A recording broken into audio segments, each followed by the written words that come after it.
wabarakatuh. Waalaikumsalam warahmatullahi wabarakatuh. Kami dari Kompas 1 akan mencoba menjelaskan tentang histogram berdasarkan interaksi manusia komputer untuk kemampuan gestur. Sebelumnya saya memperkenalkan dulu anggota kelompoknya. Yang pertama Kak Aldi Kurnianto, yang kedua Jaja Halusni, dan saya sendiri Didi Wahyudi, yang keempat Rudi Cahya, dan yang terakhir Sahrul Sotor Besar.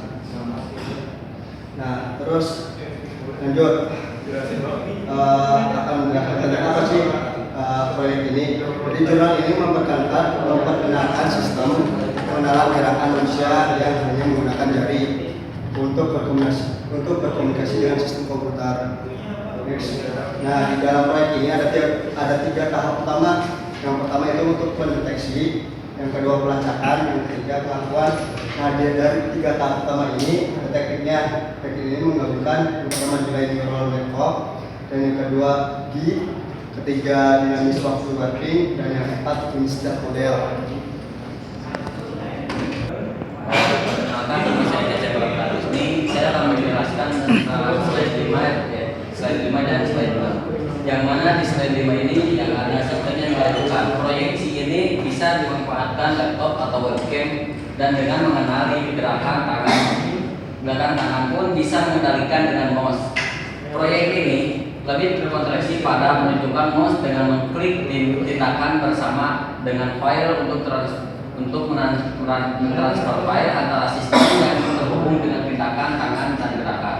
Nah, di slide ini pun dijelaskan bahwa ini adalah salah satu bentuk interaksi manusia dengan komputer yang adapun di dalam slide ini menunjukkan bahwa sensor tangan pun bisa mengendalikan mouse tersebut dan bisa mengklik yang ada di komputer tersebut dan bisa mentransfer file antara sistem yang terhubung dengan komputer tersebut.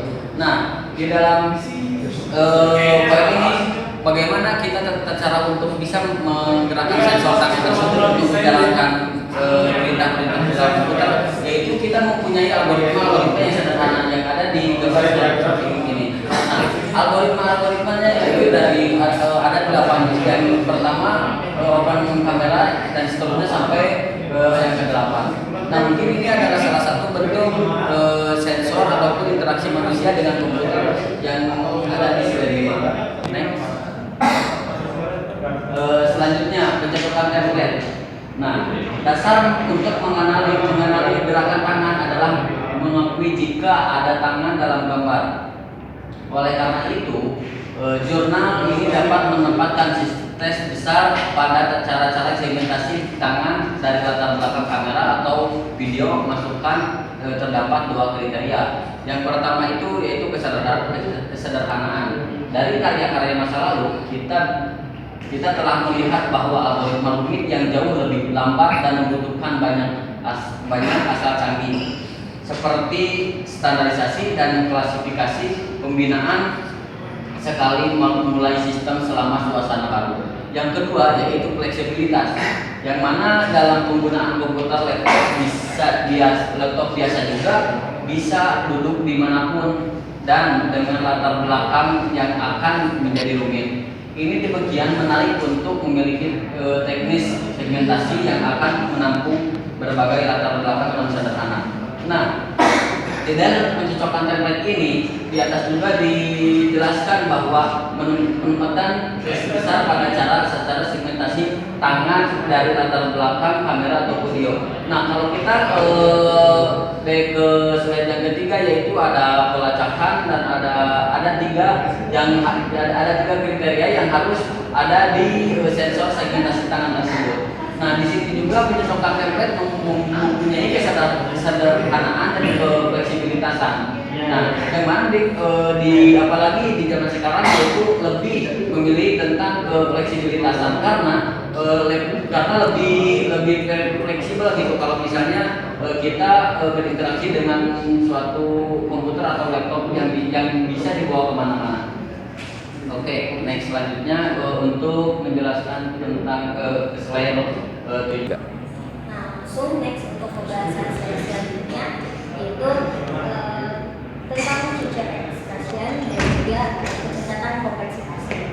Jadi untuk Ini merupakan metode yang digunakan dalam jurnal tersebut dan itu adalah metode histografi. Karena metode histografi itu termasuk ke dalam metode future extraction yang mana memahami postur tangan dan gerak secara kompleks. Untuk histogram sendiri itu yang menjadi patokan dalam pendeteksian suatu objek itu pertama dengan midpointnya, yaitu secara vertikal, jadi menentukan titik-titiknya secara vertikal, secara horizontal, kemudian frekuensi absolutnya secara vertikal. Beres nih.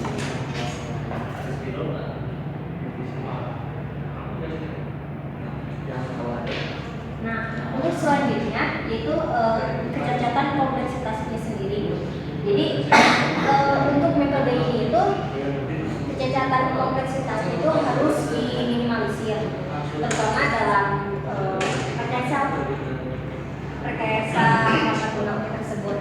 Karena kecacatannya itu apabila misalnya apabila suatu item tersebut tidak ada pada wilayahnya.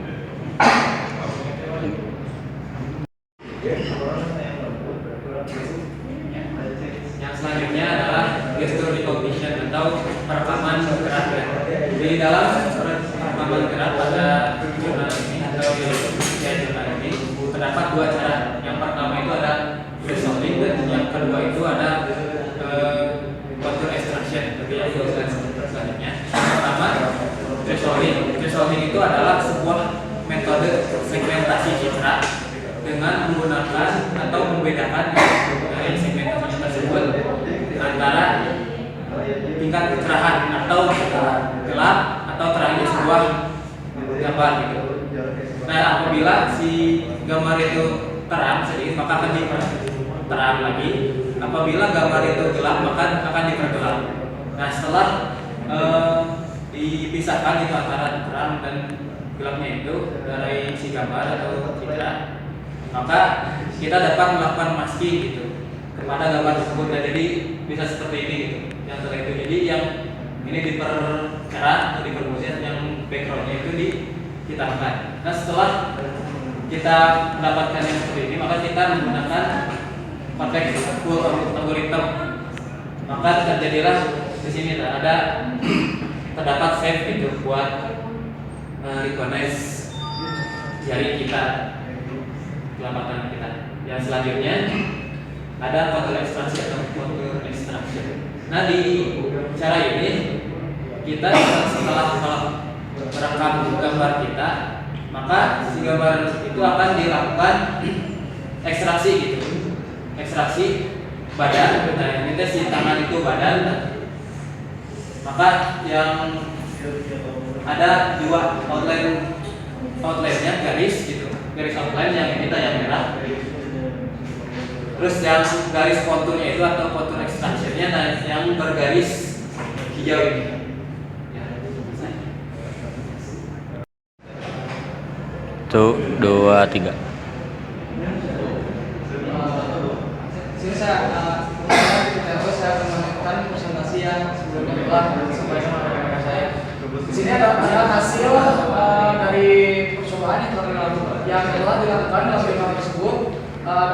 Adapun percobaan itu memiliki 3 fungsi, yaitu 3 jari untuk gerakan kursor, 4 jari untuk klik kiri, dan 5 jari untuk klik kanan. Dari percobaan ini dapat disimpulkan bahwa interaksi manusia dan komputer dapat terjadi dengan beberapa metode-metode yang digunakan, sebenarnya dengan metode-metode yang tadi telah disampaikan oleh rekan-rekan saya. Untuk selanjutnya, nah ini kesimpulan dari interaksi manusia dan komputer, yaitu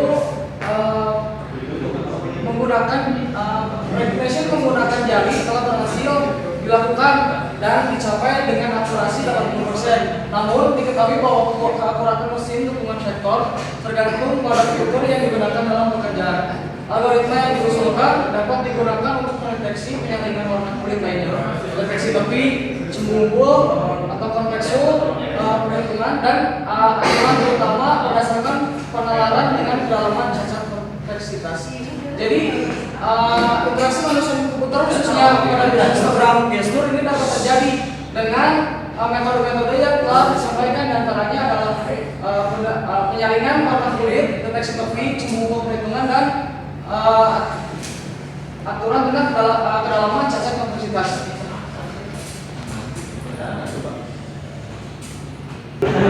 Ya, sekian presentasi dari kami para